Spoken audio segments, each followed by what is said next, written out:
स्वामी समर्थ कथा, मोबाईल आणि परतणाया चुका. एका गावात रोहन नावाचा तरुण राहत होता. मोबाईल त्याच्या आयुष्याचा अविभाज्य भाग बनला होता. आईवडील समोर असतानाही तो मोबाईलमध्ये गुंतलेला. मित्र जवळ असले तरी स्क्रीनच त्याचा खरा मित्र बनला होता. हळूहळू नाती दुरावत गेली. आईचं बोलणं ऐकायची सवय गेली, वडिलांचा सल्ला दुर्लक्षित झाला आणि आयुष्यातल्या महत्त्वाच्या क्षणांकडे त्याने पाठ फिरवली.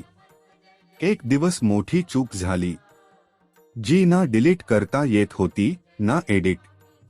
दुधखी मनाने तो स्वामी समर्थांच्या चरणी बसला. डोळ्यात पाणी आणि मनात प्रश्न, स्वामी, मी इतका चुकीचा कसा झालो? स्वामी समर्थांनी शांतपणे सांगितले, बाळा, मोबाईल हातात असतो म्हणून आयुष्य कंट्रोलमध्ये येत नाही. काही चुका वेळेत सुधारल्या नाही तर त्या आयुष्यभर बोचत राहतात. त्या दिवशी रोहनने मोबाईलपेक्षा नात्यांना, वेळेला आणि माणुसकीला महत्त्व द्यायचं ठरवलं. कारण त्याला कळलं होतं, मोबाईल बंद करता येतो पण आयुष्याच्या चुका नाही. बोध: मोबाईल उपयोगासाठी आहे, आयुष्य चालवण्यासाठी नाही.